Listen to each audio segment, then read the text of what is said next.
Welcome to the Up Arrow podcast with William Harris, featuring top business leaders sharing strategies and resources to get to the next level. Now, let's get started with the show. Hey everyone, I'm William Harris. I'm the founder and CEO of Element and the host of the Up Arrow podcast, where I feature the best minds in e-commerce to help you scale from 10 million to 100 million and beyond as you up arrow your business and your personal life. I'm really excited about the guest today, Clayton Christopher. Clayton is passionate about entrepreneurship and loves helping small food and beverage companies to scale. He is the founder and former CEO of Sweet Leaf Tea and Deep Eddy Vodka.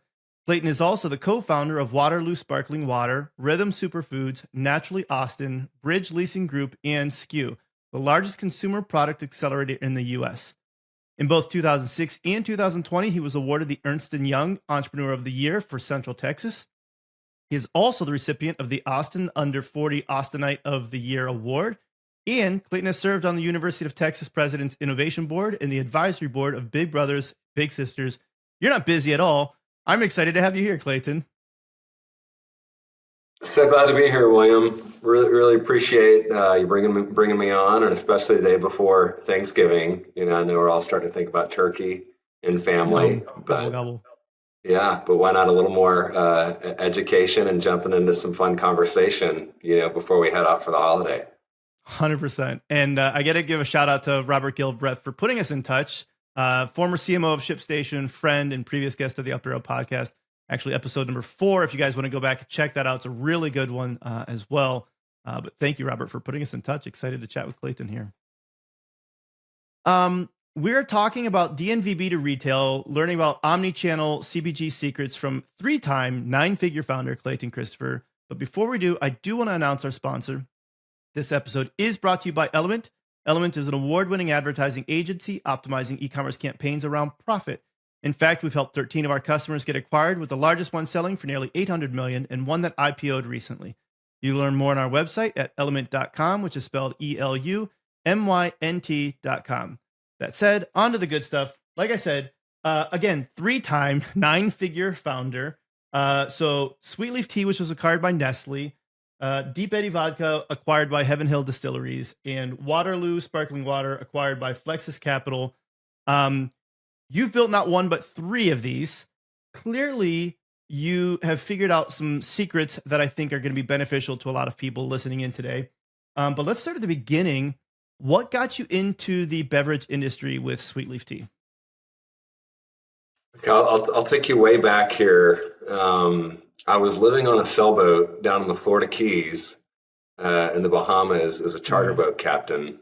So, you know, it sounds like a glamorous lifestyle, but there was a lot of washing dishes, unclogging stop toilets, Sure. Learning how to work on diesel engines, and in the middle of the night. So it was an amazing experience. It was a wonderful year, but I had a little bit of an epiphany that if I was ever going to own the boat I was working on, I couldn't work on the boat.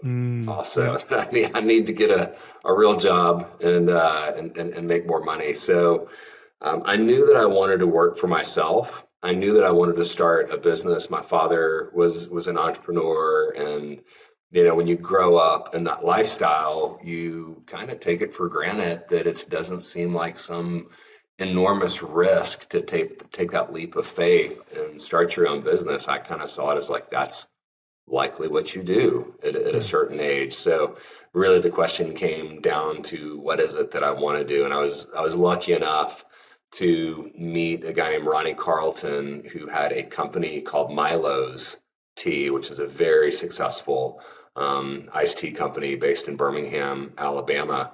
And on a road trip back to Texas, I met Ronnie Carlton. He was nice enough to spend an hour with me and telling me his story and tasting his product. I said, you know, this is the best tasting bottled iced tea I've ever had in my life. It's way better than anything on the market. We didn't have anything like it in Texas. So I thought, if I could create something like this in Texas, maybe there's a business here. And, you know, so I had $14,000, which is my life savings. Not a lot to start a beverage distribution and manufacturing and branding company, but that's how it started. Yeah, and it was your I think you said it was your 14-year overnight success, right? It's like a lot of people see what happens, but there's 14 years of hustle and grind in that. That's right. Sometimes you look at the chart and they think, oh, wow, it's all kind of up and to the right. And there's lots of peaks and valleys along the way there. But yeah, it was actually my grandmother's recipe. She had an amazing iced tea Oh, recipe. And I thought, okay, if I can figure out how to do this 100 gallons at a time instead of just 1 gallon at a time, maybe we have something here. So yeah, it was brewing tea in pillowcases and filling bottles with garden hoses, literally. was Grandma okay with you sharing her secret tea recipe? She loved, but That's I cool. even put an image of her likeness on the bottle. So Yeah, unfortunately, Sweet Leaf is not around anymore. It's very hard to I find. know. Nestle did not do a very good job stewarding that brand. I think they kind of realized they're better at slinging cases and pallets than single Sure. serve through DSD. So it's a very different business model for them. I did notice that because I've had it and I was like, wait, I haven't had this in a while. I need to go see if I can find some. And I started going on and trying to find it. And I ended up on like this Reddit thread of basically everybody being like, where is it? This was my favorite thing. This was like my childhood. Why can't I find it? Yeah, that's a bummer, but I get it too. Yeah, well, it's a typical story that Hmm. I'm sure you've heard, we've seen before. It's, and strategics oftentimes think they're much better at running the companies than the founder and the core Sure. team.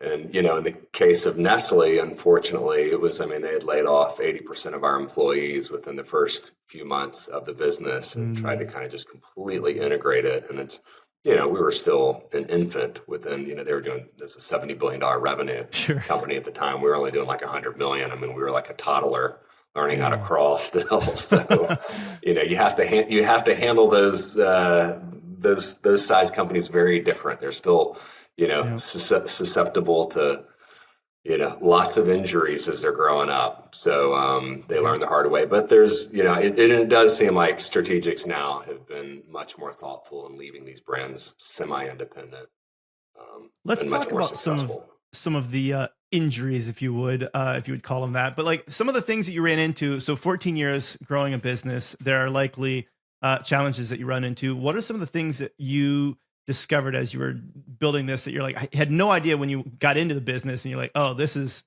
tough. I got to dig through this. Yeah, I mean, I think a lot of it is just knowing what to focus on, knowing what priorities to focus on. So, gosh, Mm, in the early days of the business, just not knowing what I didn't know held us back a lot. And mm, I would say mhm. within that, ideally you overcome that by hiring incredibly smart people and surrounding yourself with really sharp mentors that have gone before you. But that was also something in the early days that, Beaumont, Texas is not necessarily the CPG capital Sure. of America. So it was kind of hard to find mentors. And I also feel like my insecurity in the early days Mm, really held the company back. I was intimidated in the early days by, people that were smarter than me. And I was probably, scared to ask questions that I didn't, know the answers to because in fear of sounding dumb. So, mhm. now I probably ask more questions than anybody in the room when I'm in board meetings. But in the early days, a lot of my just insecurity, I would say, held the company back. And it wasn't until we really began to hire world-class talent that we began, and me getting out of their way, that we began to grow. In the early days, I used Yeah. to think I can't afford to hire these really sharp people because they're so expensive. And in my second business, Deep Eddy Vodka, it was like right out of the gate. We hired Sure. ninjas everywhere. Yeah. I Well, can't not afford to have them.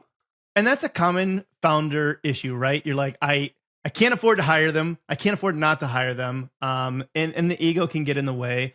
How did you break through that? When did you finally come to that realization of like, I need to hire these people? Ego set aside. Like, was it a mentor who got in the way? A book that you read? Like, what helped you shift that mindset? I had a wonderful. I was fortunate enough to have a wonderful board member and mentor, a guy named Bill McGoy, who had a phenomenal track record in the CPG industry. Owned a big Snapple distributorship in Los Angeles. He was the CFO of a public consumer products company, and he was an investor, joined our board, and he really encouraged me to find a strong CFO, someone that could really focus on finance, the operational side of finance, the commercial side. Kind of finance, if it's good, it touches every part of the business. And so he really encouraged me to find somebody there. And I was lucky enough when we were raising capital. There was a firm in Birmingham, Alabama that I met with, and I was letting everybody know, like, yeah, we're looking for capital, but what I'm really needing is a partner here, someone, that can complement kind of what I'm good at, which was mainly just running through a brick wall. And so I was lucky enough to meet a guy named, well, yeah. So I met a guy named Brian Goldberg, who became our CFO and then our COO. Brian's still my partner to this day. He's phenomenal. And he was like, Clayton, I love the idea of running through the wall, but let's just focus it 10 degrees to the right and we can run through the door. So he may have saved the company. I don't know if Sweetleaf would have made it without him. Yeah. And so, but to get back, it was, so that helped. But what really happened, William, is it was forced upon me because Nestle eventually, and L. Catterton, who was our lead institutional partner, they removed me or asked me to step down as CEO. Oh, And, that was painful. yeah. So there was we had brought, we initially Nestle bought 30% of the company. They had a call option to buy the rest of the business over the next couple of years. And they were promising all these things that they could do for us in terms of supply chain, help with retail relationships and such. And so I knew that I felt like, listen, in order to, they were not hitting their P&L. They only own 30% of us, so they can't really create, bonus structure around some of their teams. So we need someone that is on the inside at Nestle that can really call in favor. So I approached the board said, I think we need to hire someone from Nestle that can call in favor. So we brought in kind of a gray-haired executive from Nestle that became president of Sweetleaf Tea. And it only took about 60 days, but I kind of realized, while this guy was, quote, reporting to me on the org chart, he wasn't really reporting to me. I think he's like, what am I doing reporting up to this punk? I've forgotten more than he knows. And so we started to butt heads a little bit, probably more my fault than his. And then I had a bit of a run-in with the former CEO of Nestle Waters in one of our first board meetings. They were talking about changing the formulation to save money. And of course, I was not in agreement on that. So shortly thereafter, they asked me to step down. And I stayed on the board, but knew it was probably a fight not worth having, given that they had control of the board between Catterton and Nestle, and it was so painful. Like, it was like being emotionally eviscerated. I mean, my name was on the back of the bottle. It was my grandmother's sayings underneath the cap, but it was the absolute best thing that ever happened to me. Yeah, I've heard that from other founders, how painful that is when that transition takes place, whether it's voluntary or involuntary. It still stings when you make that transition. And to be fair, the product matters. The product is what made it what it was. And so changing the formulation is a big deal when it's not owned by Nestle at that point in time. That's what sets you apart in the marketplace. And you had spent a lot of time getting to that formulation. If I remember correctly, that's one of the challenges that you ran into, was the idea of like a perishable product. Like, what were some of the things that you had to fight to be able to figure out there? Yeah, well, I mean, the biggest was moving from we were perishable. It's like the worst business model ever. Sure. Like, it had like a 3-week shelf life on the product. It was like, had to come in and rotate it, make sure that, there wasn't spoiled product on the shelf. So it was really a kind of, over time, we realized it was a broken business model and we needed to get into shelf stable. But it was really difficult to find any co-packers that would actually manufacture with loose leaf tea. They all wanted high fructose corn syrup.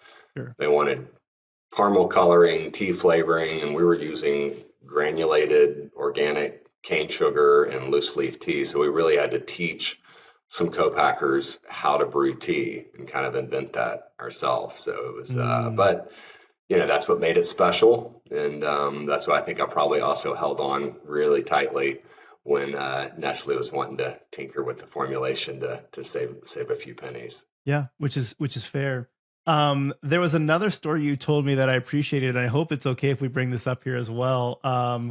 That was forging insurance papers. Like the thing, before we get into the story here, the reason why I like this is because this is very true for a lot of founders where you will do whatever it takes. You've been putting in 100 hours a week to get to where you are, and it's painful. And you need to figure out those ways to pivot and navigate a lot of very tumultuous things. And the reality is there's usually something that's falling in the fire and many things at one time. And you got to pick which thing you're saving from the fire. And so this story I really appreciated. Are you okay with sharing it? Yeah, I think the statute of limitations has run out, so they can't come after me, But in the early days, and this was a bit before there was, let's come up with a business plan and a slide deck and go raise $1 million. This was, I had $14,000 to start the business with, and that's it. And it's beverage, which we, a lot of people that kind of know different categories within CPG can appreciate how expensive beverage is, particularly kind of supporting a DSD network. But in the early days, it was literally sometimes the question was, do I make payroll? Mm-hmm. Or, do I figure out another way to stretch the dollars? And, and it was like, do I pay this month's, liability insurance? Yeah. And do I pay this month's car insurance for our delivery trucks because we were doing our own distribution, or do I make payroll? Everybody knows what happens when you don't make payroll. You go out of business. Mm-hmm. And so, running the vehicle insurance and the product liability insurance, through the scanner and changing those dates was the solution to stay alive. Luckily, we grew enough to where I didn't have to do that for very long. But those are sometimes it's like, okay, I've got my leg caught in a trap here. The bear trap. I can either lay down and die, and perhaps everybody says, you know what? At least he tried really hard. Sure. Or I can chew my leg off and I keep hopping. Such a good metaphor, very graphic and visual, but it's very real too, and I appreciate that. Let's move into Deep Eddy Vodka then. Just this idea of embracing this pivot. So you've got a new idea. You're going to pivot off of what you were doing with sweet tea, and you have sweet tea vodka. Was this something that you're like in the back of your mind, you're like, yeah, it's time for us to do this? Or was it kind of like I've got this idea in the shower as I'm showering, and it was like, this is the thing that I want to do. Like, what made you say, yeah, we're gonna do this? Sure. Yeah. And going back a little bit to it was the biggest blessing, such a blessing in disguise, which most of our challenges are in life. Sure. It's called, I'd say it's like sometimes you succeed and sometimes you learn. Mm-hmm. And so getting fired from Sweet Leaf, the first thing, and this will lead into Deep Eddy, but I decided I was like, I need to go get my head screwed back on because my identity is so tied up in this business in not a healthy way. And so I said, I went up to the mountains. I went to Telluride. I brought a journal. I brought the Bible, which I hadn't read much of the time, and a couple of other books and I went up there for 4 days. I skied, I journaled, I read a bunch. And at the end of those 4 days, I extended my trip by another 4 days. And I skied some more, read some more, journaled some more. And, the epiphany over that long week was I'm never going to have my self-worth tied up in something that can be taken away from me. So it was a little bit of a, spiritual awakening. I couldn't even put my finger on that at the time, but it really led to kind of a lifelong journey of just really doing the work of chipping away everything that holds us back in life and really just focusing on, those times where our identity gets attached to outcomes. Mm-hmm. And so, it started kind of a lifelong journey. And then from that, I came back and I thought, okay, what's next? I had some friends that had sent me some bottles of Firefly and Jeremiah Weed, which were kind of 2 sweet tea vodkas at the time. And they were under my desk at Sweet Leaf. And as soon as I tasted them, I was like, oh my gosh, these guys are using high fructose corn syrup. They're not using real tea leaves. And not that I was a vodka expert at the time, I became one, but I was like, this tastes like hot, kind of cheap vodka as well. And I was like, I know I can make something better than this. So I was put in contact. He actually reached out to me, a guy named Chad Aller, who had a vodka distillery that was making phenomenal vodka. And we basically partnered and used that distillery that Deep Eddy ended up eventually acquiring, and came up with Deep Eddy Vodka. And first we started with sweet tea vodka, and strategy was I took everything that I learned. We made plenty of mistakes, but took so much of what I learned at Sweet Leaf, and I was just really eager to put everything that I had learned over those 14 years into practice at Deep Eddy. Well, and then you continue to innovate, and I think that's the thing that I like about this, because it didn't just, sure, first it was the sweet leaf, but then or the sweet tea vodka, but then you innovated other flavors. I think you guys had, what, if I remember, the first flavored vodka with real fruit juice as well.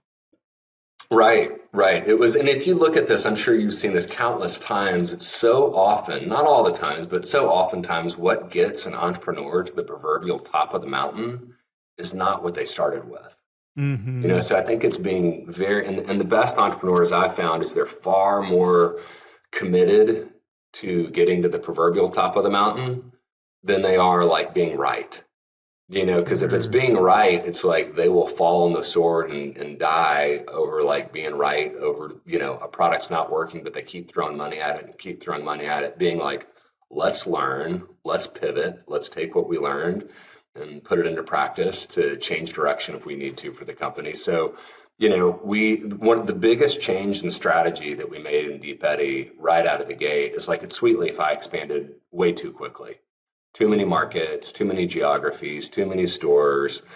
It made for a very capital inefficient business model. So I kind of learned the hard way there. Luckily, it was a great outcome. Nestlé ended up acquiring the business. But at Deep Eddy, right out of the gate, the mantra was narrow and deep versus wide and shallow. Mm-hmm. So I said, okay, the sweet tea vodka category is a small category. It's growing quickly. I said, unless we're number one in Texas, we have no chance of being number two nationally. And we at least need to be number two in this little category nationally to, have a shot at a big exit. And so it took us, I said, we're not setting foot outside of Texas until we're number one in this category in Texas. We also didn't have enough money to be, number one in multiple states and hire lots of salespeople, because we hired really sharp people. My mantra now is like, hire the best and the brightest. You just put a shorter leash on them. The expectations are a lot higher. So it took us only about 14 months. And within 14 months, we were laser focused on Texas. We couldn't afford to compete against Sazerac with Jeremiah Weed or Diageo with Firefly, or excuse me, it's the other way around with their brands nationally, but we could compete with them head to head on an investment basis in Texas. Like I knew I could capitalize the business that well. Mm-hmm. So we just focused on Texas. We became number one in that category within about 14 months. And that gave us just a phenomenal platform to then begin to thoughtfully expand. The next year, we only went into 3 other states. Wow. I said basically until we're number two in all 3 of these states, because as soon as we move out of those states, it's just going to take resources away from these existing markets. So it was a very different strategy, and it absolutely paid off. It was kind of a little slower in the early days, but we got to bigger than Sweet Leaf was. We hit 100 million, in under 5 years. It was very profitable when we eventually sold the business. Yeah. So the first one's 14 years, 5 years. It's like you're accelerating your timeline here. The thing that I like about starting and really focusing on one key market, when we do advertising, a lot of times we open it up nationally for a lot of the e-commerce brands that we're working with. And one of the benefits there is the algorithm does a good job of finding the lowest cost next sale, no matter where it's at. But one of the benefits that I think is overlooked by focusing on a market like what you were talking about is it maximizes word of mouth. You actually start to get like a recognizable share of mind within that consumer, where they're thinking about it and they're sharing about it without even realizing it. Completely. And that's what we were able to drive significant awareness in Texas. Yeah. People sometimes forget, like entrepreneur, it is so much more valuable to create a company that's doing 10 million in one state versus 10 million across 30 states, or even 20 million out of one state. I mean, Texas is big enough in a lot of categories where you can be doing 20 million just in Texas. I mean, we were doing north of 3 million in revenue just in Austin. Wow. And that was a long time ago when Austin was less than half the size that it is now. So Austin was just a cash cow. It was spitting off a lot of cash for us. So, after we became number one in the sweet tea vodka category in several states, we said, okay, we feel like we have more than just a great product here and great little business. We really started to feel like we had a brand, and we were getting that feedback. We spent a lot of time on branding, on packaging. I think we went through 6 packaging changes in 5 years. A lot of those were minor, but it's like the never-ending pursuit of perfection. So once we started to really feel like we had a brand and the quality, we knew the quality of the product of the liquid was much higher quality than what was out there in the sweet tea vodka category. We decided to start to move into flavored vodka. We actually initially created a straight vodka, but we just launched it in Texas. We didn't put it in those other 3 states we moved into. And then once that started to do well, we stumbled on to Ruby Red, which was a grapefruit vodka. And that was really a huge turning point. The business had been growing well, but once we kind of discovered, we came up with that one because it was Palomas were some of our, or that Greyhound was kind of one of our favorite cocktails around the office. So we thought, wow, if we could make this in kind of to almost like a ready to drink concentrated format and use real fruit juice and natural flavors instead of artificial flavors, because all the flavored vodkas on the market were made with artificial flavors, which is why they're clear. We used natural flavors. We used real fruit juice, and it looked better. It had real color from the fruit. It tasted so much better, and it just took off. And it was so strange because the strategy, as I'd mentioned, was like very much narrow and deep versus wide and shallow, which is the right strategy when you're in a very competitive environment. You need to have intense focus. But once we stumbled on the Ruby Red, I mean, it was flying off the shelves. We could barely keep up with production. And it happened in a very short period of time. I realized this is more like first mover technology advantage. Yeah. There's going to be fast followers coming from much bigger companies. So we need to get on the shelf everywhere as quickly as possible. So it went from like adding just a couple of states or a few states every year to like, we need to be in all states as quickly as possible. That was literally going to be my next question was, okay, one of the problems that you have with like that perfection mindset, right, is that you can open up a lot of, like a vacuum for other people to come and fill in what you have. But to your point, you're already doing, sweet tea, vodka. There were already other people out there. So now you're just getting into a hyper competitive market. But once you had something that was first mover technology, then you're like, yeah, now get out there as fast as you can. Make sure you capture the market. Completely. But what happens, we ended up kind of outgrowing our team as well, outgrowing our distribution. Yeah, we just need, it's kind of sometimes you're like, okay, we've got the right people to kind of take us from 0 to 50 million, but now we really started to think about like, okay, 50 to 200 plus million, is how we need to start thinking about the business. And, we had to start upgrading, some of the talent in the organization, which is painful because those are relationships. And I tend to be a little very focused on the relationships. And, yeah, there was a lot of growing pains. I mean, we were running our plant, our little distillery was running 7 days a week, almost 3 shifts on a lot of days. And it was, the wheels were shaking, but it was fun times. Yeah. I want to move into the Waterloo then, the sparkling water. And one of the biggest things that I wanted to call it here was, building in-house, and you kind of built in-house, I think more or less from the get-go, or there was a pivot that happened, right? But why were you frustrated with the way that things were currently being done and deciding, we're going to do this in-house? So at Waterloo, by that point, I was I had a firm that I'd co-founded called Cabu Consumer Partners, and we were in our second fund. And like a lot of these investors and funds, you're kind of working on different theses, different white papers, and one of them that I was really focused on is I just had a strong thesis and belief in the sparkling water category. I mean, you had, $60-ish billion carbonated soft drink industry that was in decline, kind of still is. And people weren't drinking less, they're just drinking healthier. And so really had believed that LaCroix, if you know much about that company, it's I strongly believe like they've kind of just succeeded despite themselves versus any Sure. brilliant moves that they made, especially when you kind of look at the leadership there. We interviewed quite a few people from LaCroix. There's some crazy stories. So I was like, and because of that, I felt like there was a real opportunity to kind of improve on what they were doing. We looked to invest in a brand. I probably met with 5 different companies in the space, and I felt like it was either a founder issue, a strategy or product issue, or there was one situation where we're so far apart on valuation.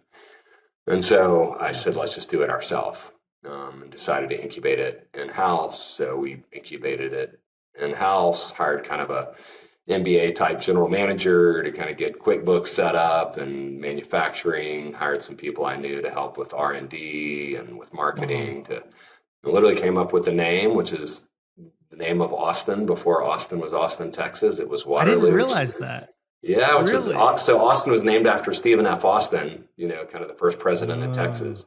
But Waterloo was a settlement on the edge of the Colorado River where Austin is now.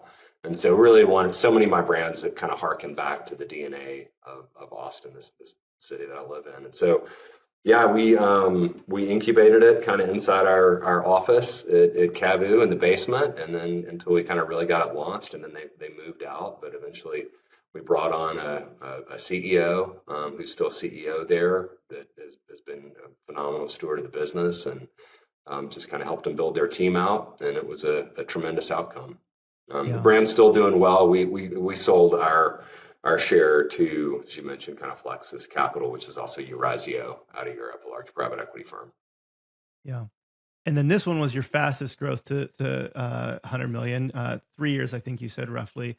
And one of the things that I love is, you see this almost logarithmic more scale from 14 years to 5 years to 3 years, obviously piggybacking off of knowledge that you have, relationships that you have, things that you've learned over the time of doing this once or twice, the mistakes that you've learned, the things you did successfully. But one of the things that you told me about that was really important for this was liquid to lips. And I liked the way that you phrased it. What is liquid to lips? I've been fortunate enough, at least all 3 of the companies that I've started and have been acquired have all been liquid to lips, because, when you have a better, whether it's a food or whether it's a beverage, when you have a better tasting product, you can talk about how much better tasting your product is, but nothing is going to make a consumer more of a believer than actually having them taste it. So, in all 3 of the companies that I've started, we've spent a disproportionate amount of our marketing spend on liquid to lips, on getting people to taste the product, and not just taste the product, but it's also important to think about kind of how they taste it, where they taste it. Are you gonna have a gray-haired lady? Nothing against gray-haired ladies, like sampling it in a hairnet in a liquor store, or are you gonna have them tasting it for the first time at a music festival that you've sponsored? So we were really thoughtful in making sure it's like, how do we create a love affair with the consumer? And so much of that is like where they taste that product for the first time. So I've never heard anybody say it that way, but I like that. I remember would have been Dr. Wayne Johnson, my psychology professor back in college. I can remember him saying something about like, hey, if you ever want to, make sure that the girl likes you or something, it's like, take her to a scary movie, do some push-ups before here. But he's like all these psychological things where it's like, well, the scary movie kind of like releases these things in her brain and blah, blah, blah. Right. But it was just really this funny thing. But to your point, where the environment does make a big difference, the experience that they have with that says a lot about how they're going to even perceive the taste of it, let alone whether it actually does taste better or not. That's right. Are you going to take that first date to McDonald's? No. Are you going to show up with roses, and take her to a fancy restaurant and roll out the red carpet? Absolutely. And so I like where you went with that. How? Like, okay, you sponsored, a music festival, and that makes sense. Like, what are some other tips that you had for people to do the things that don't scale necessarily. Like you said, it's like a disproportionate amount, but you're going to have to get there, not just at the supermarket, and supermarket could be part of it, but what are some other ways that people can get liquid to lips in smart? Yeah, so events, demos. I mean, I think a great example, like at Deep Eddy, when we were doing, because we did demos in liquor stores, but instead of just hiring again the gray-haired, lady with the hairnet, we went and we did this. Where else? Deep Eddy was the main place we did it, but we went to modeling agencies. Like the vast majority of people that work at these modeling agencies, they're not doing this full time. Right. They may be making coffee at Starbucks, or working at the car wash or going to college and doing this just as a little side hustle to make some money. So when we looked at like the general hourly rate that we would have to pay someone that was at a modeling agency that looked a lot more attractive, because let's face it, whoever is representing your brand out there in the marketplace, you don't want them, 100 pounds overweight with ketchup all over their shirt and dirt on their jeans. You want them, they're a reflection of your brand. So we didn't have to pay much more than we would pay a typical demo agency or hiring them ourselves to go to a modeling agency. We would get very attractive people. We made sure they are charismatic and well spoken, and we made sure that they had a look to them, and it was a look that really exuded the personality of the brand. We call it was the pinup girl. So and my wife came up with kind of the look. I mean, we already had the look from just the pinup girl in the bottle, but it was red or blue polka dot, skirts and tops, big bow in their hair. Their hair had to have a certain kind of look and be really made up, bright red lipstick, but it left an impression. Whereas like you go in a liquor store on a weekend, and a big one, it's like, they all are kind of wearing a black shirt, black collared shirt, black pants. And our girls, I mean, they stood out. Sure. And again, it was just another way to reinforce that touch point. So when they taste the product, it makes it that much more memorable. And, it's hard to do that when you're doing a demo inside a store. It's a lot easier, to create that love affair when you're at a fun music festival, whether it's a Lollapalooza or ACL festival or Bonnaroo. I mean, we sponsored all those, but, we figured out, I feel like, how to do it kind of inside even of liquor stores. I love that. It's, you did a lot of very interesting things with this that I appreciate. One of the other ones you told me about was using billboards to target key decision makers. How did you use billboards in a strategic way? We had a couple of situations where we were having a really tough time getting a call back from the buyer. One in particular, I think it was Specs which is the largest liquor chain in Texas, and they're out of Houston, and they're kind of known for having all these buyers are unique snowflakes, and this one was particularly unique.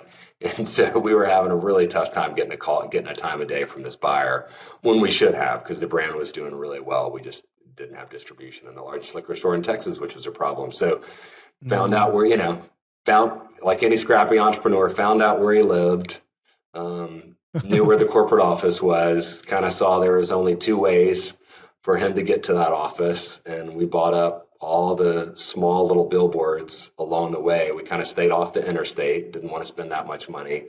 But the smaller billboards, which are really affordable, we kind of bought them all up on the way home, both the routes that he could take. And about 30 days later, we got a call, and he's like, "You guys are everywhere. Y'all are blowing up. Y'all need to come into my office immediately."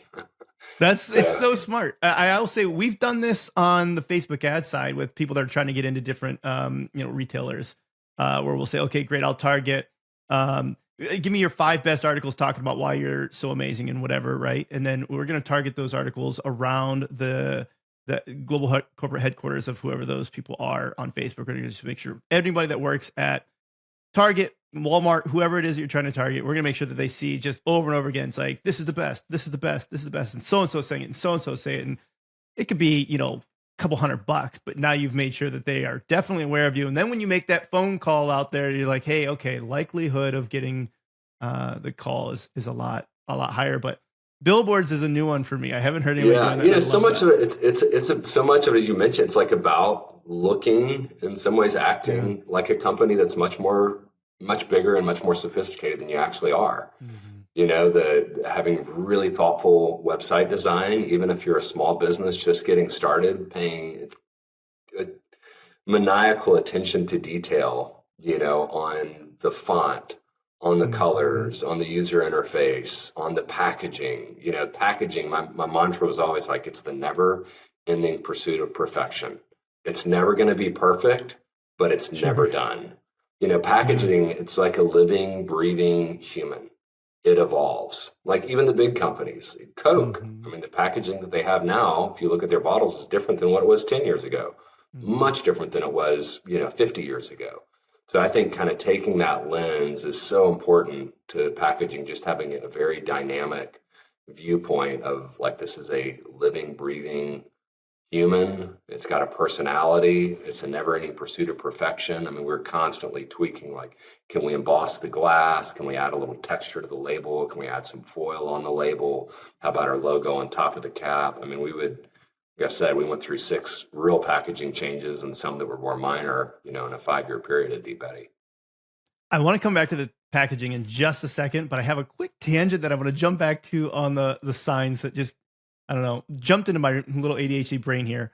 If you really want to take it further, and I'd love somebody to actually do this now, rather than just Facebook ads or billboard ads, you're talking about this is almost like a single person that you were going after. Like, find out where they're even like using the bathroom. Sometimes bathrooms even have like the little ads. You go, it's like, I want this guy seeing it when he's using the urinal. I want somebody to tell me that they did this because I think it'd be really fun. It's like taking it up a notch. But okay, back to packaging. How do you go about making sure that you're doing packaging well and that the investment is worth it? Because I know I talked to Will Leach, who was at Pepsi a long time ago. He was on the podcast and he told me about, I think it was, what was it? Sun Chips maybe came out with like this biodegradable bag or something or another, but it was the loudest bag that existed on the planet. When you touched it, it was just like, oh, shocking. And people would touch it and they were like, no, I don't want to buy that. And they didn't know that until they actually had it on the shelves. So how do you make sure that, you're investing in packaging that's actually going to make a difference versus, I think this looks cool. Somebody in the office was like, this is what I want. I want it to have this swirl and we need to have that swirl. Yeah, no, I think I read that story somewhere about the Sun Chips. It's so surprising that it happened with a company like Pepsi, because they do consumer testing out the wazoo. I guess they just forgot to test for that particular experience. But yeah, obviously consumer testing is really important. It starts to sound really expensive when you're a smaller brand. It's like, okay, we're really going to hire some third-party agency to go spend however many tens of thousands of dollars. Sometimes, like, you can do that stuff on the cheap. There's always like SurveyMonkey. We use SurveyMonkey a lot. I know a lot of, some companies that I work with will use like Facebook with their, kind of their hardcore fans. But, doing, sourcing, crowdsourcing is an easy way to say, of these 3 variations in the label, which one do you like first, which one do you like second, and which one do you like third most? And so I think those are some inexpensive ways to really test and see if it, improve, if you're making an improvement versus neutral, and certainly hope not negative going backwards. But another thing that we do that I think a lot of brands kind of fail to do, especially when you're doing a lot of retail activation and have a lot of point of sale material, is, we started doing it like, I think twice a year, where we would put all the collateral, all the ancillary kind of collateral point of sale material and marketing material up in a conference room, and then all of our packaging. And it's sometimes amazing when you start looking at all the header cards, the stickers, the window stickers that you might put in a convenience store, the displays, just put it all up on a wall and start looking like, does it all fit together seamlessly well, like it looks like it was all created by the same person at the same time. And it's scary. I mean, sometimes it is scary how far of a drift. And when you start, really using different taglines and different sayings like, is it of the same voice? Does this voice report back to the DNA of the brand? So I felt like that was always a really good litmus test that we would do a couple of times a year just to make sure that we were keeping everything tightly within the guardrails. Because again, it's so hard to touch those consumers multiple times, but it takes multiple touch points, and it takes the less effective and the more your marketing and visual marketing digresses and isn't super consistent, it just makes the ROI that much worse. Mm-hmm. You have to touch them that many more times to really be remembered. And the tighter it is, the less you have to touch that consumer to be remembered. And the more you're remembered, the more free. If you've got a good product, you should see the benefit of that from revenue and sales and retention. Because you only get so much mind share of somebody, right? And so if you're trying to say 2 or 3, 4 different things, then the likelihood of them remembering any one of those goes down significantly. Whereas if you could just really integrate one thought into their mind that you're this mentality. Yeah, and you've probably seen this too. Well, we're like inside, like internally inside of a company, sometimes you can get so tired with a marketing campaign. You're like, oh, we've been doing this for a while. It feels like old, it feels stale. But like externally, you start to do surveys on the number of people that have actually seen that campaign, and it's so low. So I've seen, and it's expensive when you start to try to change to a new campaign, a new activation partner, as you start to kind of go up the funnel with more consumer marketing, versus kind of bottom of the funnel, easy conversion. But just having that real consistent messaging, even though sometimes it feels repetitive internally, just I'm always like, be on guard of what may sound old and stale to you, may be incredibly new and fresh to consumers, even if you feel like you've been using it for the past year. That reminds me of something a buddy of mine told me, Brendan Shirley. He actually played keys for a band called 10th Avenue North.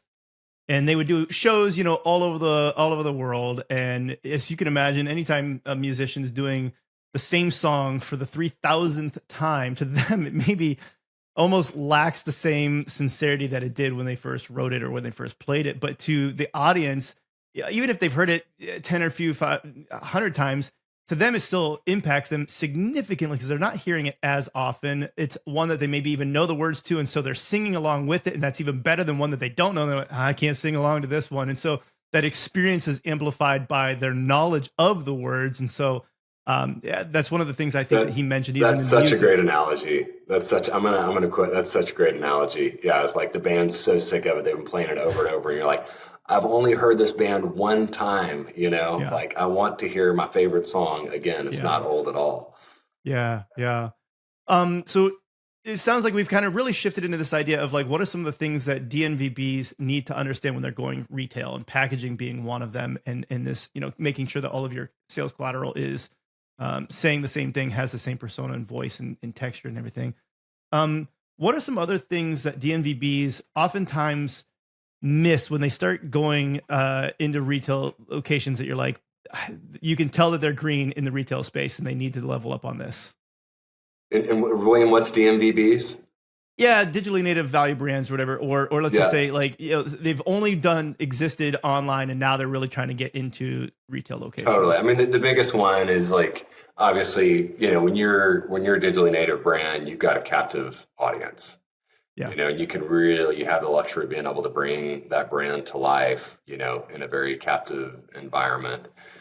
That is the opposite situation when you're in retail. You're on a shelf, amongst thousands of other products, and they all have sirens, and going off, and you're trying to stand out. And so, one of the first things that we do is when we're bringing brands into retail is like a real packaging and brand audit. A lot of times, there's product attributes and there's brand attributes, and really understanding like why a consumer is buying your product and buying a particular category that you compete in. And is that small amount of incredibly valuable real estate that you have on your packaging, communicating in the same level of hierarchy in terms of how much real estate you're actually giving those, let's call it a product attribute. Are you communicating what's going to resonate with the consumer the most on why they're purchasing this product? So a lot of times you'll have, a company that may focus way too much on brand when they really need to be focusing on product attributes, or vice versa. So yeah, I think that's kind of one of the most basic quick ones, is figuring out, what are the top 4 or 5 reasons that consumers are purchasing this category, what's driving purchase intent, and then take a look at your packaging and are you communicating the right things. You'll see brands like, a brand that can say high in protein, if protein is, and it's also how you communicate it. So think about like one example, like high in protein. If protein is a really important attribute as to why a consumer is purchasing, obviously, like protein powder, that's the whole reason. Sure. But one brand can say high in protein. If you look at the back, maybe it's got 30 grams of protein per serving. The other one may only have 15, but if it says 15 grams of protein, the consumer is going to pick the one that actually has the stated amount on the outside of the package. So interesting. Yeah. Yeah. That makes sense. So, what are some timing things, pros and cons of moving into retail either too soon or too late? Yeah, retail is expensive. I love with the advent of direct to consumer with Amazon, we've seen more and more of these businesses that are able to grow profitably from a very early stage. You're able to capture a lot more margin, when you're selling direct to the consumer, even through Amazon, than you are when you go through a retailer. Certainly if you're having to go through a distributor to that retailer that's taking much margin. And so finding, holding off raising capital as long as you possibly can. I'm a huge fan of it. It also, raising capital early on can create some really bad habits.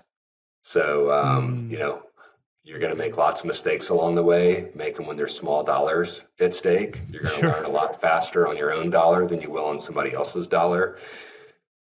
And so, yeah, I really think the longer that you can stay out of retail, building your brand to where you really have, you're doing really well online and building up a real core consumer base, it's just going to cause, when you do move into retail, it's going to allow you to get profitable at retail much sooner because you're going to be doing, more volume at retail. You're going to be shipping full truckloads instead of less than truckloads. So it's going to bring logistics and freight costs down significantly. You're not going to have to do trade. You're not going to have to be promoting near as deeply and as aggressively as you would in order to kind of establish that relationship with the consumer for the first time. So, we had a company, Physician's Choice, that I'm on the board of and very involved in. And they were, it's a company that was already doing 70 million-ish on Amazon in the probiotics category before they ever set foot into retail. Now, once they went into retail, they did a small test in Walmart, and they crushed it right out of the gate, because now all of a sudden, some of it was cannibalistic to some of their online business, but what it showed the buyer was that they had brought a lot. It was incremental to the category. They weren't just cannibalizing sales from other competitors in the category. They were actually bringing new consumers into the category. So if you can create a big enough brand online first, you can show incrementality in the category, and that is the holy grail. If you can show incrementality to a category that you're bringing new consumers in, that is the calling card that you need to get into the rest of the stores on good terms, and frankly, any retailer in the state, in the country that you want to. I love yeah, it. I'm a big fan. Push it off as long as possible, and then when you do go into retail, just being really thoughtful around channel strategy and price pack architecture. We talked a little bit about packaging, but just really thinking through price pack architecture. Doing a lot of competitive analysis in the category that you're moving into on how are my competitors priced, how should I be priced in terms of what's my value proposition here, and what's the right size of packaging and count of packaging that I should be moving into. So all those things are really important when you move into retail. Yeah, you called out cannibalism, and I want to draw a couple of things on that one too. as soon as brands go from, let's just say their D2C site on Shopify, and then they add on Amazon, and then they add on retail locations, there is some cannibalization of their current customer base. It's like, oh, great, you're on Amazon now. I'm going to buy there now instead because I have Prime, and so for whatever reason. Or, oh, great, you're in Walmart now. I'm going to go ahead and buy there because I just happen to be already getting my groceries there, whatever that might be. That's okay. I would say the biggest thing that we look at from an advertising side is make sure that you understand how incremental your advertising dollars are to those channels as well. And so we see this a lot of times where maybe you're at a 4-to-1 MER return, right, on your advertising on the website. Maybe there's some cannibalization that's taking place. And so the website now is only at a 3.5-to-1 or a 3-to-1. But what is the overall incrementality within all of those different channels? And so how is that impacting Amazon? How is that impacting the Walmart sales? And so what we like to do is set up geo holdout tests. So that way we actually know how much is happening here. So we'll say we'll run these in these areas. We'll run the ads still that we're running, just driving to the website. We're not necessarily driving people to Walmart, but we'll run the ads just about the brand, still driving to the website to make that purchase there in these states and not in these states. Or in these, cities or zip codes or whatever that might be, wherever we decide to get to from a granularity standpoint. And then we'll be able to see, okay, it's actually still from a holistic standpoint, driving a 5-to-1 or whatever that might be. So now you can understand that, okay, it's driving X amount here, X amount here, X amount on the website. So a 3-to-1 to the website reported return on ad spend is actually still a 5-to-1 across the board. Let's go ahead and continue to crank and run with it versus worrying about whether or not you're at the numbers that you need to be for just the website. That completely. That's a great example. I mean, you see the same thing like on TikTok shops right now with a lot of brands. Sometimes it doesn't have the ROI that they might have on Amazon, but when you look at them combined, aggregated, a lot of that marketing on TikTok is actually driving consumers to Amazon. So we're still seeing it, kind of generally incremental overall. But if you were to look at it just on TikTok, and say, oh gosh, I don't know if this is going to be the ROI that we need to continue to, push product here. But if you look at it in aggregate, we've seen that it's been extremely beneficial and incremental. I want to talk to you a little bit about leadership and frameworks and what has allowed you to do this. So one of the things that I think is incredible is, and you call this out, you have to find the people that are smart enough to be able to do these different things that you want to do and get out of the way and let them do that. But how do you set up the right leadership framework, or what does this look like? What kind of advice would you give to brands that are growing and building to be able to make sure that they are the leader that they need to be within their organization? A lot of people, it's funny, I was having a breakfast this morning with an old friend who's the CMO of a large company. They're doing close to 600 million in revenue, high growth. And he's really he feels like he wants to be CEO of a company. He feels like he's ready. He's intimidated by it, kind of scared to make that jump. But, so we were kind of talking about, what are the best qualities that I've seen in CEOs and leaders. And I've been fortunate and blessed enough to haven't been able to work with quite a few. And, servant leadership, really is huge of giving credit to the organization. I don't care, there's different personality types, different things motivate different people. So I do believe in speaking to people's listening, but at the end of the day, encouraging people, telling them that they're doing a great job, giving them feedback, real explicit if they're not. Clarity is kindness, Brene Brown says. But consistent qualities that I've seen amongst some of the best CEOs are intense prioritization throughout the organization. It is sometimes it sounds so repetitive, but literally on these monthly calls, like with the executive leadership team, when we're doing, just kind of going over financials, they're so clear on here are our 5 or 6 strategic priorities for the company. Here's exactly how we're going to measure them.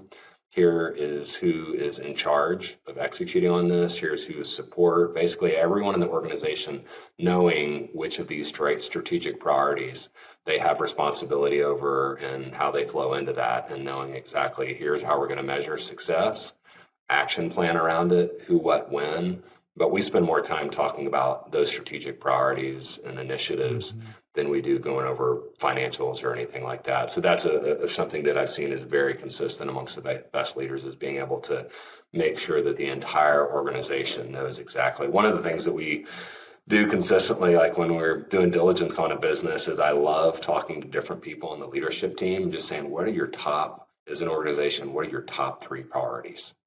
Sometimes we get a deer in the headlights look, Sure. and they try to babble off a few things, and that's a red light, but sometimes they are crystal clear. And whenever I get really excited when you kind of see the whole leadership team was crystal clear on what the priorities are in the organization. Yeah. Again, going back to almost like favorite song. I mean, it's like you might think that message is old that you have out there, but if it's not something that people can instantly rattle off, then the message hasn't been said enough. And so continuing to repeat that until it's second nature almost. Yeah, and the other one too is, I would say, is like, with these, depending on the size of the company, is really thinking through, what are the right systems and processes that we need to put in place. You burden an organization with too much of that when it's really young, and it can bog the business down. It can, create just unnecessary headwind for the organization. You don't put it in soon enough as it begins to scale, and wheels can come off the bus. Sure. It can be extremely expensive. You run out of products, you have supply chain issues. So it's really, also thinking through what are the right systems and processes. Are we innovating too quickly? A lot of these brands, especially online brands, innovate. It's kind of okay when you're an online brand sometimes to throw some spaghetti at the wall if you're just online, like trying out new innovation. But you cannot do that when you go into retail. When you go into retail, you need to be really thoughtful around what is your product assortment, what is the promotional strategy, which retailer we're going to launch with. But, that's like, I'll give you another example, like at Physician's Choice. I mean, they had a lot of different products that they had created, a lot of different SKUs. They'd gone into a lot of different categories within VMS, within vitamins, minerals, supplements. And one of the things that we saw when we were, really doing diligence and doing a deep competitive dive analysis on their business was, guys, we just need to win in probiotics. If we can be the number 1 probiotic in America, we're going to have so many options as to what we want to do in the future. And so we discontinued 22 SKUs right out of the gate. God bless Logan, the founder, who was CEO at the time. We brought in kind of a professional CEO to help him scale that business. But, he agreed. We also convinced him to take price by 10%. We felt like he was priced too low. When we looked at the category, it was creating some confusion with the consumer. And so he took price. We actually saw velocities increase. Not only did we get the benefit of a 10% bump in price, but we also saw the benefit in velocity because it became a much more clear value proposition for the consumer. So yeah, I think kind of once you start to move into retail, it's just getting laser focused on product strategy. Yeah, that's good.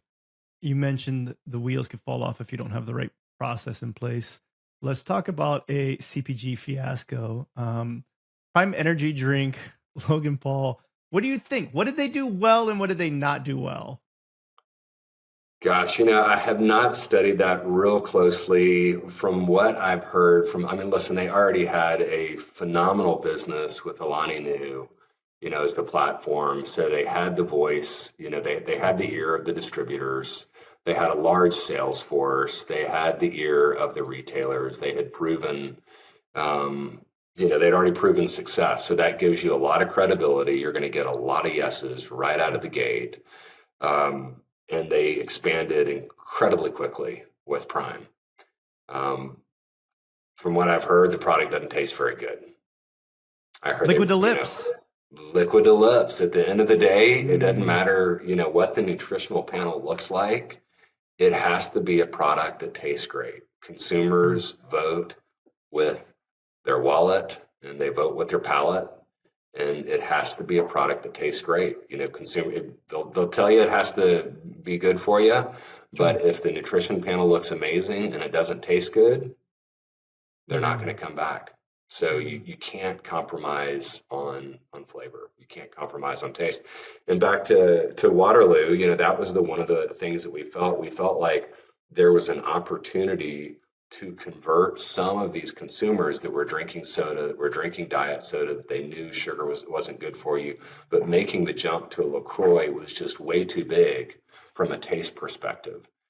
And so we basically said, what are all the things that we can do different and improve upon? So we pushed flavor much, much harder than LaCroix did. So if you taste a LaCroix or you taste a Waterloo, Waterloo is much more flavor forward. We use significantly more flavor than LaCroix. We also use all natural flavors. We pushed carbonation more than LaCroix did. We were targeting Topo Chico on carbonation. Carbonation actually brings out and enhances the flavors. We use some natural sweetener enhancer there that was all natural, but gave it a kind of a sweeter taste. So it really tasted like fruit. And because of that, we heard from consumers and some of our consumer testing that we were actually able to get some consumers that were drinking diet sodas to begin to migrate, and made the migration to Waterloo when LaCroix was much too big. We also did things like we were the first BPA-free can on the market. We launched with Whole Foods. So that was really important to that consumer there. That gave us, a lot of shelf space at a Whole Foods that we probably otherwise would not have been able to deserve. But, I always think about there's the experience economy, Whole Foods, Erewhon, consumers are less price sensitive. They're more trying the new open to trying new products, looking at the back of the label. And then you got the commodity economy, Walmart, if you will. And so I think kind of really thinking through the retailers that you're talking to on that spectrum and where should your brand be launching, because most of the people listening to this podcast, most of these entrepreneurs, we're never going to be the low cost provider. No. We've got to be a provider of higher quality. So I think it's really important to think about, how you're going to launch and knowing when you're going to say no and when you're going to say yes. The entrepreneurs usually are so desperate for growth. They're just yes, yes, yes, yes, yes. And you can yes yourself to death. I just think it's really good before you ever talk to a retailer knowing what are the guardrails I'm going to set here for when I say yes and when I say no. And being really disciplined there. I love it when entrepreneurs walk away from business with retailers. Yeah. Warren Buffett's really good at saying no, right? That's a mantra that he's always said is saying no to 90% of the stuff that comes across his desk. And I'd say the opposite of that is Jim Carrey in the movie Yes Man, where he says yes to absolutely everything. And you can see the fiascos that he goes into and the adventures. And so, knowing what you will and won't say yes or no to, I think that's important. Yeah, there's speaking of Warren Buffett, there's a little story I love to quote. Warren Buffett and Bill Gates were asked separately to write down on a piece of paper what is their number one reason for success. Both of them wrote down the word focus, just maniacal focus. And it's definitely something that over the years I spend very little time on email. 90% of emails are somebody else's agenda. Sure. I spend very little time on social media, typically, unless I'm researching a company. I don't have any sort of notifications or pop-ups on my phone. And it is just anything that can create maniacal focus. So important. Aside from maniacal focus, what are other things that you look for as an investor? Because you've got the accelerator, SKU. What are the things that you're looking for when you make investments? You say, this is a brand that we want to get involved with, a leader that's focused. What else? Sure. I generally focus on high growth. I want to see, significant differentiation with the company within the prospective category or categories that they compete in. Generally these are better for you or better for the planet, whether they're using recycled plastic and recycled corrugated or, organic, low, no sugar, more efficacy if it's energy drinks or vitamins, minerals, supplements. But first and foremost, it starts with team. And especially the earlier stage of the business, the more important you're betting on that founder. Sure. Like I said, kind of 2 of my 3 businesses that I started, what we ended up with was very different than what we started with. But what I was insanely committed to was succeeding. And, I've seen, unfortunately, some entrepreneurs that the going gets tough and they think, I can go get a 6-figure job working for a big company I'm out of here. You're like, what? You're Sure. kidding? You're quitting? Our money's gone. You lost all the investors' money. So I think, just having a founder that is insanely passionate about what they're doing and just exhibits all the characteristics that you believe they will die on the field before they ever give up. So yeah, first and foremost, I'd say it's founders. Outside of that, growing categories. It's a lot easier to win, when the wind's at your back versus when you're, fighting a flat or declining category. Great margins, within the prospective categories that a company competes in. We've, over the years, I've kind of moved away from early stage investing, really focused now more on kind of lower middle market growth, largely profitable businesses. And just seeing that companies have actually realized those margins. I've seen too many times where it's like, oh, when we double revenue, our margins are going to increase by 12 points. Like, it's a lot of times that doesn't happen, Sure. or they run into some missteps along the way. So, either that or it's like show the contracts need to absolutely be in hand. In some cases, like I help you get those contracts in hand. This And the Go final ahead. one I'd say, and this also kind of goes back to the right sort of founder, not just maniacal and extremely passionate, but I call it a learner's mindset versus a knower's mindset. Knowers are really dangerous because I used to be one, Sure. and it really held my first business back. And so, looking for someone that is intellectually curious, ideally, and sometimes we'll notice this like in our first meeting, they're asking as many questions as they are pitching their business. I find someone who's asking, because it's like, okay, I'm sitting down with you here. There's not a whole lot of folks that you probably sat down with that have built and sold, 3 companies for 9-figure exits on all 3 in this category. Like, we've been here for an hour and a half and all you're doing is talking the entire time. Sure. So, when I find entrepreneurs that really have a learner's mentality and are very intellectually curious, and that just tells me that they are going to be much more open to feedback versus taking it personally. I found that knowers kind of can get easily offended and get their feathers ruffled because they have insecurities. So yeah, that's a big one. I've made that mistake a couple of times. And I'd say that's also somewhat common of a founder in general, and they have to work through that oftentimes. Completely. Sometimes they need to get fired and go off into the mountains, Which is a good transition because I want to ask a couple of questions about who is Clayton here. And one of the questions that I wanted to start with, because you were talking about this personality that is so passionate that you would die on the hill before you would ever not succeed. Was there something in your childhood that made you this way? Interesting. Okay, mommy, daddy stuff. Getting into Yes, Freud. Here, come lay down on the couch here. Let's have a conversation. My wife showed me this TikTok once, and it was they were interviewing someone that had retired. They were real senior at the CIA, and they said their best agents consistently, when they went back and looked at all the interviews, they had like just enough childhood trauma, but not too much. Like too much childhood trauma, and all of a sudden you've got like, drug abuse, addiction problems, perhaps they're passing the abuse on to someone else, but like just the right amount of childhood trauma can create someone that's incredibly motivated and just an intense desire to succeed. So, yeah, I mean, I grew up in Beaumont, Texas, very small town, went to a Catholic school, parents were divorced. I think I was about 11 years old. And, there was a lot of shame around that. I was like, the first kid that I knew of any kid in the neighborhood or in my school whose parents were divorced. So I remember having some shame around that. I also remember my father was a successful entrepreneur, but worked a ton. He was very high integrity. I mean, he had a mantra that said, do the right thing. Integrity is doing the right thing when no one's watching. But seeing his intense work ethic, and there was definitely some performance-based love in there, kind of like, I love you when you do this, if you do this.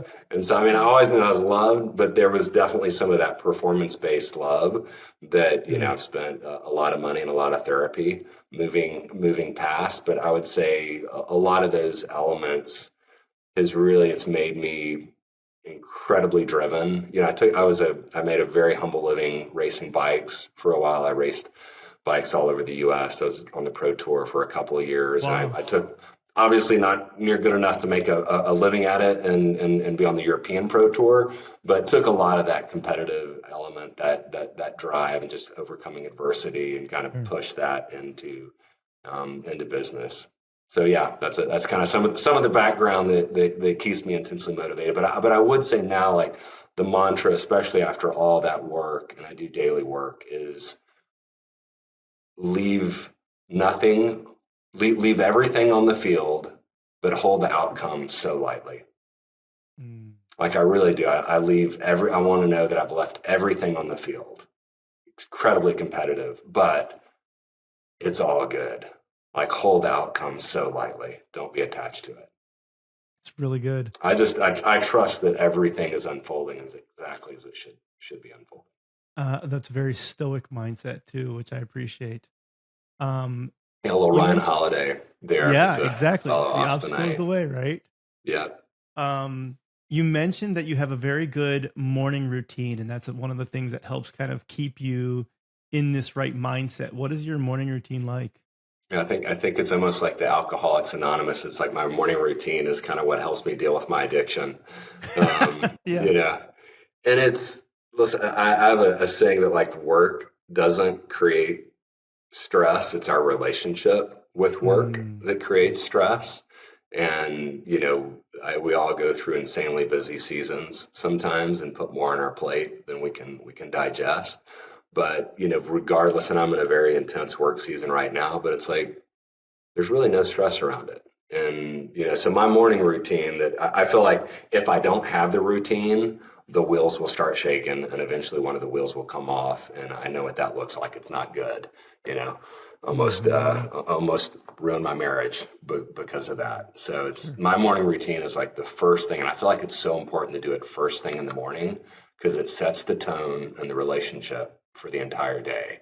So first, generally 30 minutes, sometimes it's longer, but usually it's about first 30 minutes of every day. I get up before the kids and before the family gets up. I light a candle. I go into my office and I pray and meditate for that's the first thing I do for about 15 minutes. Just clear the mind, stop the chatter upstairs in my head, and get connected to the divine, to something much larger than me. Because I feel like if we listen to the Western world and we don't do things like that, we start thinking that we're at the center of things and that things are happening to us, versus when we get connected with something much larger than us, the universe, we realize life is happening through us and not to us. And it just makes any of the curveballs that inevitably come our way much easier to catch. So yeah, that's the first. And then I usually do some reading. Usually have some couple of spiritual books going. And I love reading from other religious traditions. I'm a Christian, but I love Sufism and Buddhism, and so I love reading from different religious traditions as well. Just anything that helps me get connected to realize I'm a tiny piece in something big, and more big than we can imagine, and beautiful.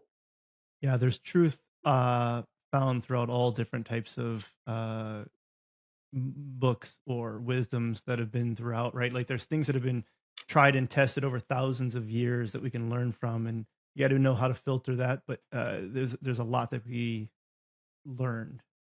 Completely. There's so many similar stories, across so many of the religious traditions. So I don't get overly caught up on particulars, but, I call it too, like, when you do that first thing in the morning, like, figure out whatever your practice is that works for you.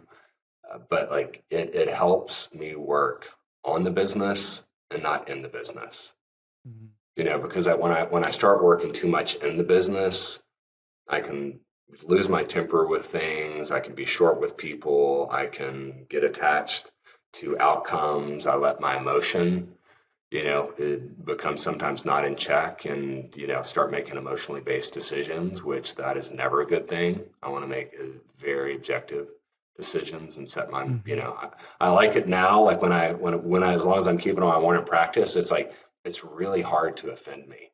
And it used to be when I was younger, it was like really easy to offend me. And like now it's like, I just don't take it you didn't reply to my text message. Who cares? My first assumption is going to be that you didn't see it. Didn't reply, didn't get an email reply. Like, give it a few days. I'm going to just totally assume they just didn't see it. Like, and then if they didn't again, like I do that to people. I don't read most of my emails, like thousands of unread emails. I don't have time. So it's like, so why should I, if I'm doing that, like, why should I be offended? So I love that. But if I didn't have that daily practice, I'd fall off the wagon and it wouldn't be good. Because this Western world tells us it's like more. Like you're trying to fill a cup that has, no bottom in it. Yeah. No, like somebody said, what's your number? I'm like, I got it a long time ago. I do this because I love it. It's one of the reasons I spend most of the year in Jackson Hole, Wyoming. Like I think being surrounded, even if you just get outside a little bit each day, being surrounded by intense beauty really helps us get outside of ourselves and get connected to completely agree. Bigger than us. Yeah. I'd say similar to you. I tell my girls this all the time as well, that the best time to have a routine is the morning routine, because it's one of the only times that you actually get to dictate a little bit about how your day is going to go for the most part. If you decide that you want to work out at nighttime, there's always something that's going to come up that it's like, oh, we've got this going on. But it's like the morning you can really set that apart.